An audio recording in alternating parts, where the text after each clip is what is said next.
Yeah, so we just had a little issue with with the draft, which is just a known bug within the game in private matches where you do select a skin, things can go a little bit tits up.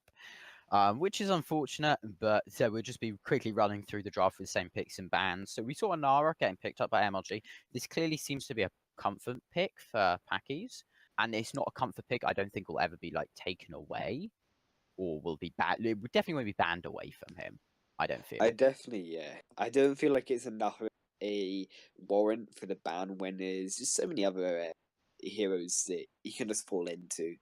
I mean, you could even go into the Reza if you wanted to, as another jungle hero, or the Idris, or you see other jungle heroes as well, and even a Tony as well. I've seen it recently. Does actually can provide really good CC with the Bada Boom, but actually will get picked up by Mateo. Speaking of Tony, and talking about Bada Boom, if he can land a Bada Boom on this Arden when he goes into a gauntlet, knocks Arden straight back out of his gauntlet, and it is actually quite a hard ability to block. He can choose exactly when he wants to use it. It's not like, oh, I have to use it to start the fight like the Arden to engage on the enemy team.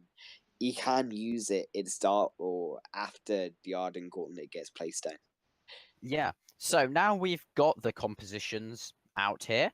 We've got Doomslayer on a Batiste, Mateo on a Tony, Lorelei being played by Topaz Denny's on the Silvernail, and Kinetic being played by Whakim. Whereas over on the side of MLG, we have Packies then back on his Inara. Kalisto this time picking up the Varia, and Miguel picking up a Reza for his top lane, Law with the Arden Roam, and then Florisho with the Idris bot lane, which is a pick I'm not particularly keen on here. So that's why I'm going to give draft and my pick for winning this game is going to be Wrecking Crew. I think they're going to take this. I think they've got the stronger I composition definitely here. think that as well. I mean, perhaps he's going to the top lane is going to have such a bully against his Idris, especially early game before he gets his divergent path up, presumably on CP. Actually, it's going to go weapon power Idris, it looks like. So this Baptiste could really bully this Idris out of his lane, especially in this early game, which we talk about needing to get ahead in this early game. And they've got that composition. Yeah, and that I think that's really good thing to point out is the fact that they can definitely be getting ahead in this early game. I expect we're going to see in a second some classic trading of CP buffs. Inara was already picked up the CP buff of Wrecking Crew, although in this early game, it's really hard to say it's the CP buff of one side or another, given they're so frequently traded. And then we are actually seeing Reza is going to be able to pick up MLG's own CP buff, although he's probably going to give it over to Callisto. But still, that's not particularly good knowledge of the early game rotations coming out there from Wrecking Crew, which is something we were worried about in the pregame. Definitely, you got these good mechanics, and you see Kinetics actually raining down on Law and Callisto, bringing him very low, which is very good mechanical play from the Kinetic with the range being able to poke.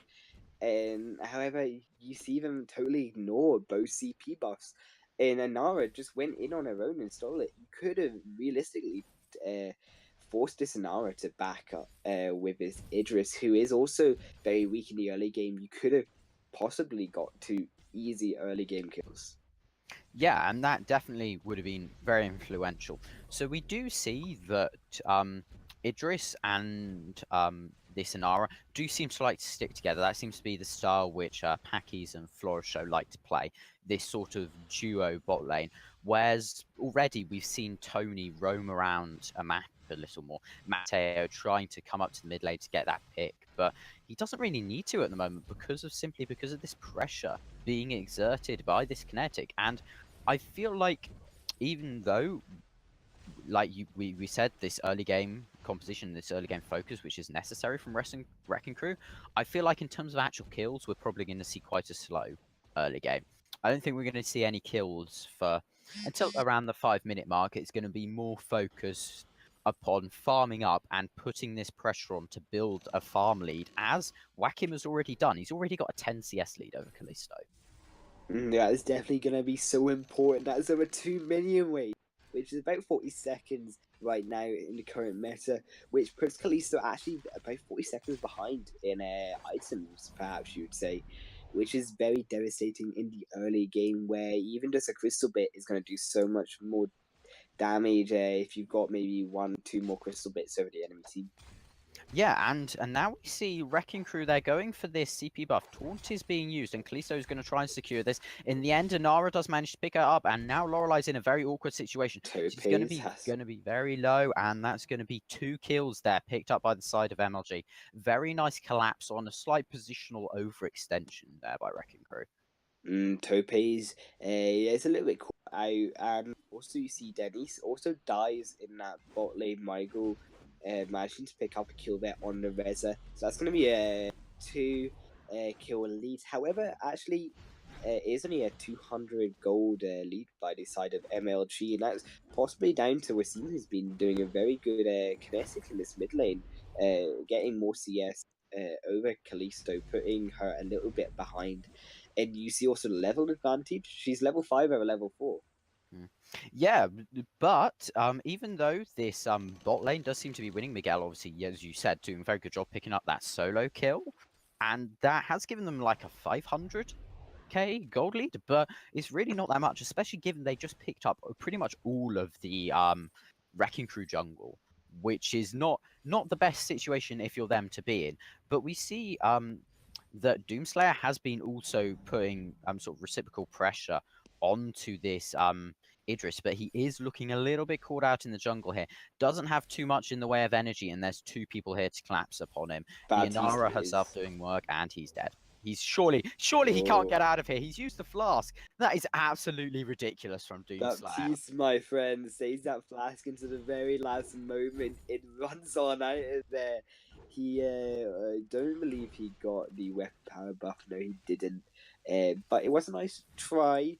Didn't actually gain much. So kind of wasted his time, unfortunately, taking the enemy jungle. It did waste his time, but then now Wakim's near 15 CS lead now. So now that's nearly 3 minion waves. And also Idris his turret is very low, and it looks like that's going to be the first turret of the game to go down. So while it may have seemed wasted, I think they gained a lot out of it in terms of pressure around the map. And Kalisto looks like she's going to be able to pick up her own CP buff here, but that's going to be the first turret already going on over to Wrecking Crew. That's just some nice positional play of the map. Even though they did get caught out, they've actually got the gold, so they're only around 300k gold behind, which is very impressive given they gave up those 3 early deaths. I tell you something, for a team that's tier 9 gold 3v3 and only tier 9 and 5v5, they're actually having good positional play, good teamwork, taking out that first turret, and actually just out-rotating really MLG here. One of the most interesting things here, so as we see, Florisho has gone for it's a bit of a CP Idris. Those weapon bits seem to be just to help him farm early. Boom and a taunt into gonna go so low and it's bot lane for the side of Wrecking Crew, who has to back out there as he almost goes down to Detoni.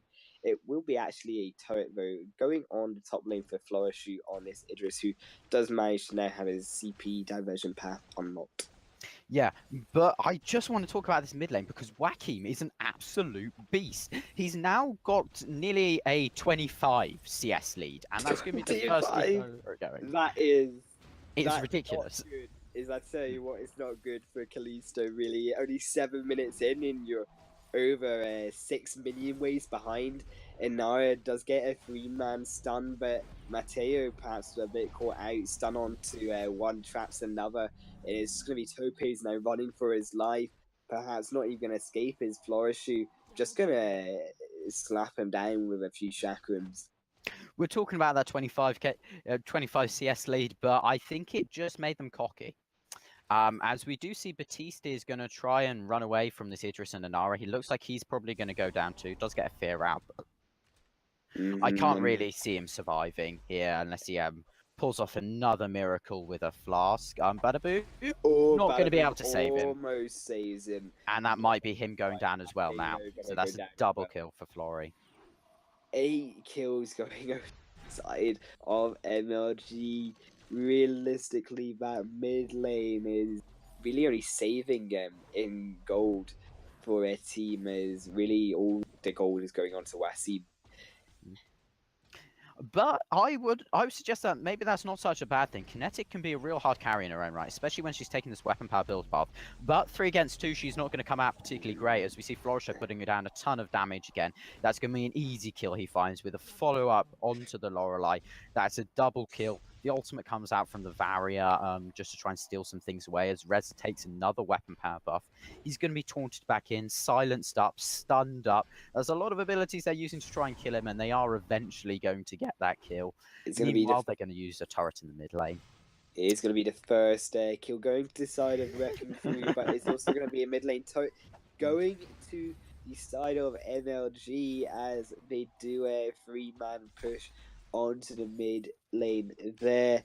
And realistically, though they did get that 25 CS lead and they got that mid lane turret first, it is actually not really working out in their favor. They're just not really got the team fighting ability, I would say, right now. They need to take a look at what we're doing wrong, which is getting caught out in 3v1, 4v2s, getting a bit over aggressive in the game. And actually, we speak about 4v2s. It's a 4v1 for Perez, who gets his second tier turret destroyed by the side of Wrecking Crew. They did actually have good rotations, but when it comes to team fights, I just don't really feel like they bring a game. Yeah. That was a great rotation by them to pick up that turret against the Reza. Florisho, though, always switched on, is going to be able to pick up that turret in return as a split pusher. So now they're starting up the Ghost Wing. I feel this is a bold call to try and bait a fight, especially with Batiste not here. Batiste is very necessary for their team fighting capabilities. They need him to cancel Arden's gauntlet as Inara goes in. Arden's still not used that gauntlet yet. Reza now diving in, so they managed to find the kill onto Kinetic quite early. Varia doing a lot of damage in this fight as Sylvanel goes low. He gets taken out. Tony manages to get the kill onto the Inara, but he also goes down. Batiste has only just got here, but now Idris is here, and Idris has a ton of damage. Nice fear, but Idris easily dodges it out. Gonna try and find the kill onto the Batiste. Isn't gonna be able to find it due to a very clutch stun coming out from Topaz, but a dominant team fight coming out there from MLG, and I think that's just exactly what you've talked about, Highland.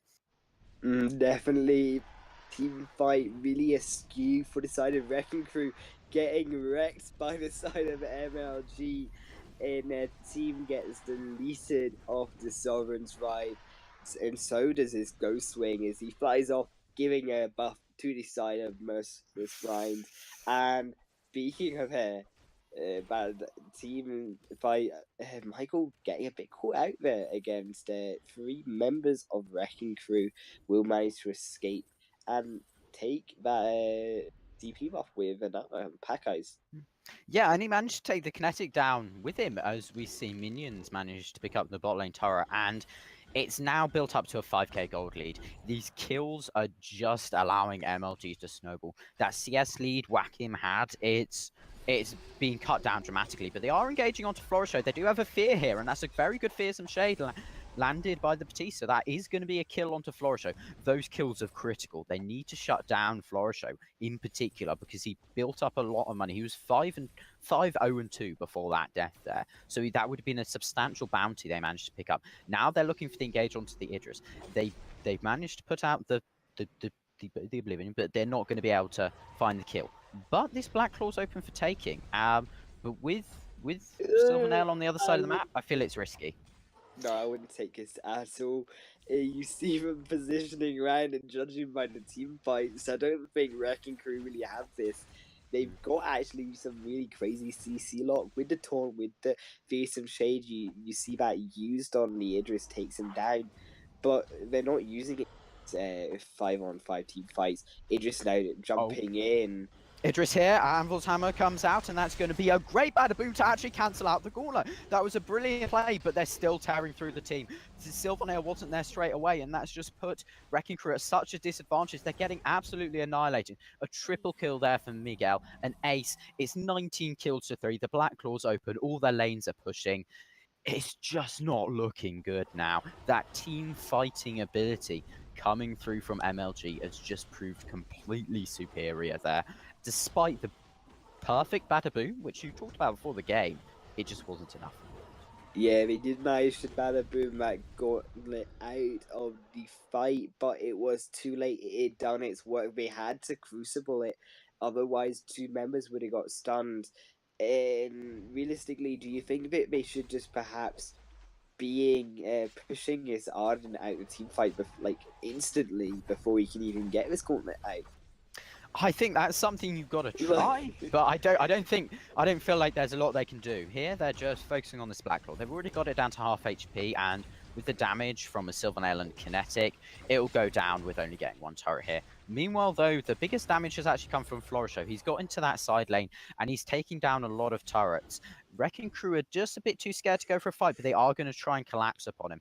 Florisho, in the end, doesn't get that turret, and he's going to look to get out. Batiste tries to get the stun onto him, but that's a good use of the Has to ultimate use by his Florisho. boots.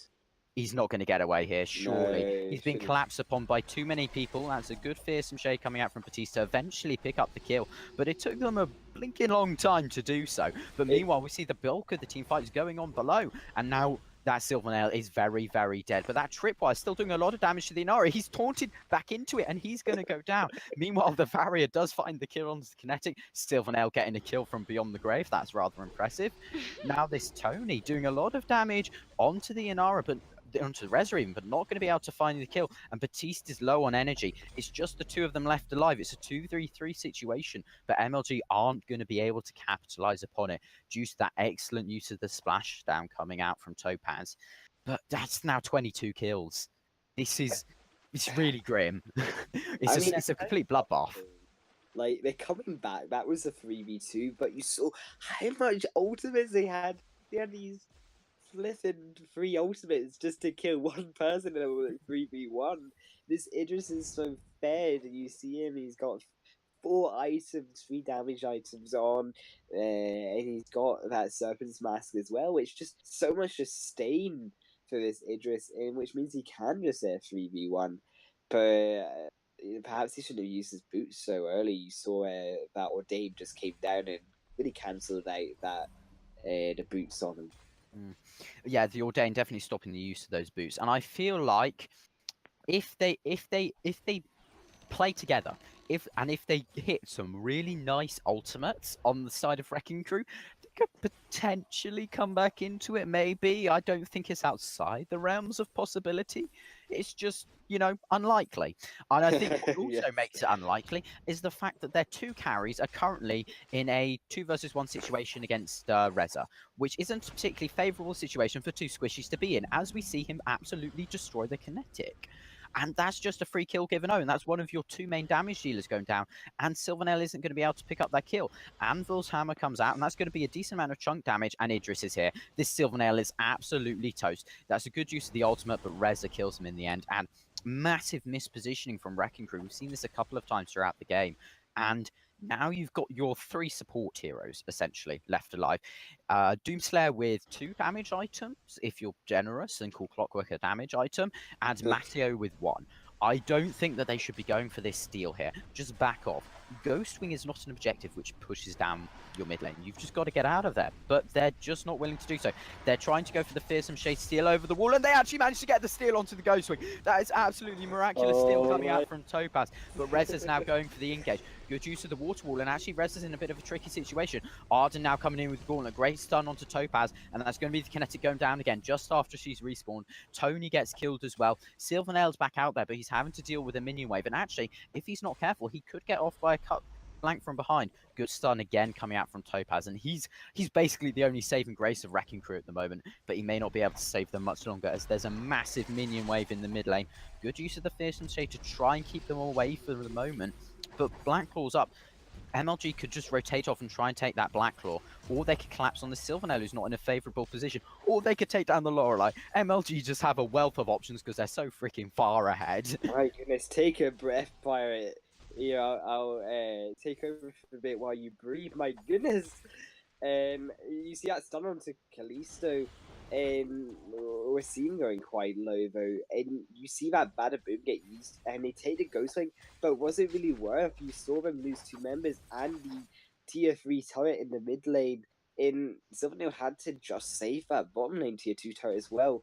when that battle been used, they couldn't use it on the gauntlet, which trapped the members of Wrecking Crew in an unfortunate spot there against MLG, and they just went to town on against him. There was nothing really they could do.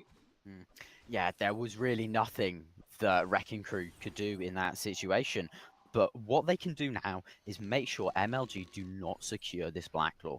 Whether that has to happen via a simply miraculous steal from a Lorelei, as we saw previously, or from them, God forbid, actually winning a team fight, they need to take it, because with no turrets left in the mid lane, a 20, well, it's not past 25 minutes yet. It feels like it has because there have been so many kills, but Black Claw with no turrets left in the mid lane would probably be enough for this fed MLG team to close out the game. I mean, Never they do have mind. a 7k gold lead.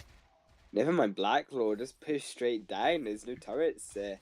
I mean, if they lose, I mean, they're engaging here. Batter Boom that comes out, but it's going to get blocked by the side of MLG. Now Baptiste falling and running through a Lies Pirate, but Gauntlet's going to trap Mateo and Lorelei back in the back. And it's going to be a quadra kill for Idris, and he just deletes everyone with 4 damage items. There's nothing you can do.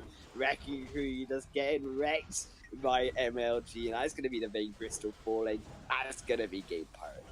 That is going to be game 31 kill. Florisho again coming out with a monstrous performance, 11, 2, and 10 on this Idris, taking part in over 2/3 of his team's kills. He's not a hard carry, but he is certainly putting in a brilliant performance. Wrecking Crew in the end, they just didn't have that synergy in those 5v5 team fights. It's that 3v3 skill not necessarily translating up into 5v5. Some of the laning mechanics were there, as we saw in the early game with that massive CS lead, but Kalisto did a great job, brought that back with 19 assists. I mean, that is an unusually high number of assists there for Kalisto. And I mean, maybe Flourish is just KS and all of it. maybe the Dutch god is KSing all over the place, but yes, that that will explain it. that He's so carry. that would explain a lot. But I mean, my personal MVP, despite that massive kill drop from Florisho, there is Miguel. He was a beast up in that. I want to talk Miguel. He jumped into the fights, and he was deleting carries every single team fight. Yes, Florishy was diving in, he's got 4 damage items, but Miguel, with the aftershock, was blowing up the side of Wrecking Crew, and not even the team fights, he was just deleting them in the bottom lane, like, just out of nowhere. And you see this connected go low and drop. What's going on? Yeah, it was just brilliant coming out from him. That aftershock, obviously doing an incredible amount of work, and he barely had any defense. He only had a war mail, yet he was diving comfortably into 5 people often, even getting hit by a fearsome shade, yet still getting out alive. That is absolutely ridiculous play coming out from Miguel, and he properly owned that lane. I mean, Silvernail, we talked about Silvernail being a strong pick and having the ability to bully people, but he simply wasn't able to do that here, just simply because of the 1v1 skill coming out from Miguel. It was brilliant. It was really, really good stuff coming out from him. Law was on point with those gauntlets, and along with Kalisto, didn't suffer a death, which is equally surprising given how much pressure they were under early game. And we saw Wakim there, despite that massive CS lead, he didn't pick up a kill. That's a bit awkward, isn't it?